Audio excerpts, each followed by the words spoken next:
Dear students, for a seller, it is important to know that what is the level of average sales. Let us see how we can help him by using integrals. Here you can see that we are considering an example of a manufacturer, and there are T months involved in this process where he's introducing a new product, and the sales of the company are represented in $1,000. So all of it is modeled in this function, in this equation that we have. ST is the function and this is the equation. So हम इसकी average monthly sales को calculate करना चाहते हैं over the first 6 months, पहले 6 माह में कितनी एवरेज सेल्स होंगी ये देखना चाहते हैं. तो दिस इज दैट फंक्शन जिसे हमने बोरो किया और वो जो फर्स्ट 6 मंथ्स की बात की गई थी उसे हमने ट्रांसफॉर्म कर दिया into upper and lower limits. So average monthly sales को हम एवरेज इंटीग्रल के फॉर्मूले से कैलकुलेट कर सकते हैं. We know that this is that general formula और ये वो एलिमेंट है जो कि एक इंटीग्रल को एवरेज फॉर्म में कन्वर्ट करता है. सो ये है एवरेज फंक्शन और ये है वो फॉर्मूला जिसे हम यहाँ पर ट्रांसफॉर्म करेंगे इनटू दोज स्पेसिफिक वेरिएबल्स जो कि हमारे गिवन एग्जांपल में हैं.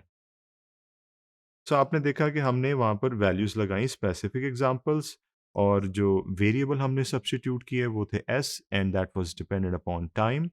ये है अपर लिमिट और ये अपर और लोअर लिमिट का डिफरेंस इन अ रेसिप्रोकल जो कि एवरेज में कन्वर्ट करेगा इस ओवरऑल आंसर को. सो ये सब्स्टिट्यूशन है एस टी की और डेफिनेटली हम इसको हल करने जा रहे हैं.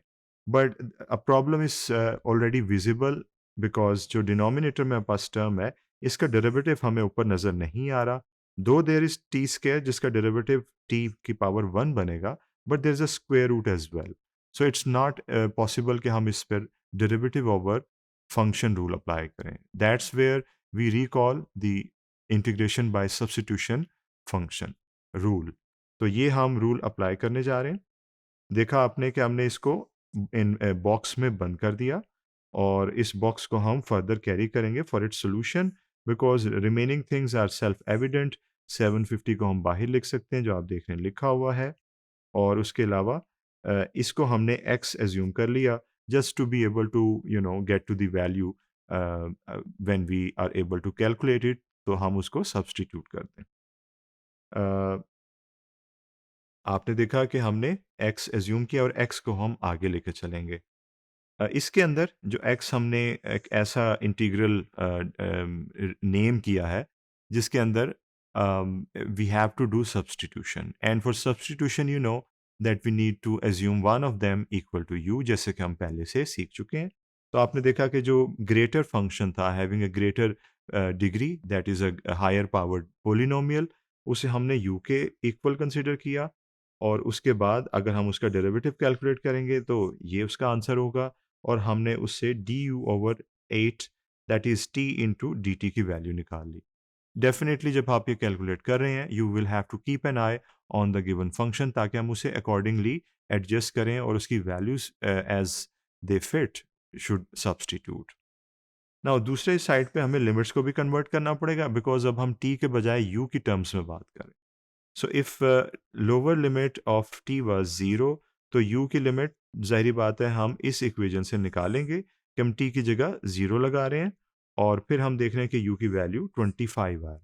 इट मीन्स कि t जब 0 था वहाँ पर हमने u की जगह 25 लगाना और दूसरी साइड पे अपर लिमिट t की थी 6 उसको हमने इस इक्वेशन में लगाया जहाँ t मौजूद था और जो आंसर इसका आया that is u is equal to 169. It means कि अगर t इसकी हायर लिमिट 6 होगी तो u की वैल्यू जो होगी वो हम 169 लिखेंगे. So this is how we have developed the limits as well as we have found the value of u as well as its derivative. So now we're in a position कि हम उन values को substitute करें. आप देख रहे हैं कि हमने यहाँ पर substitution को highlight कर दिया है. 6 की जगह 169 और 0 की जगह 25 हमने लिखा. और यहाँ पर आप देख रहे हैं कि t dt की वैल्यू निकाली थी वो यहाँ पर लिखती और ये था u. So after this substitution things become easy. I expect कि आप इसे mathematically by using the simple mathematics solve कर सकते. And the steps they are performed here you can consult them. X is equal to 1500 ये हमारे पास x की value आ गई but we are not going to be settled with that because finally हमें average sales को calculate करना है। Therefore हमने ये किया कि हमने इस वैल्यू को वापस सब्स्टिट्यूट किया एस एवरेज वाले फंक्शन में, because we were in search of average sales function. So this simple calculation will give us the average sales. And चूंकि given data in $1000 था, that is why हमने answer के साथ भी $1000 लिखा है। इसकी in simple words interpretation हम देख सकते हैं। For 6 months period immediately after the introduction of the new product, जब नई प्रोडक्ट हमने लॉन्च की उसके इमिडिएटली जो 6 months हैं उसमें एवरेज सेल्स जो हैं वो इतने रुपीस होगी per month. So this is how you have seen that we have helped a person who has launched a new product and he is interested in finding out the average sales that are happening, and we have used integration to help him. Thank you.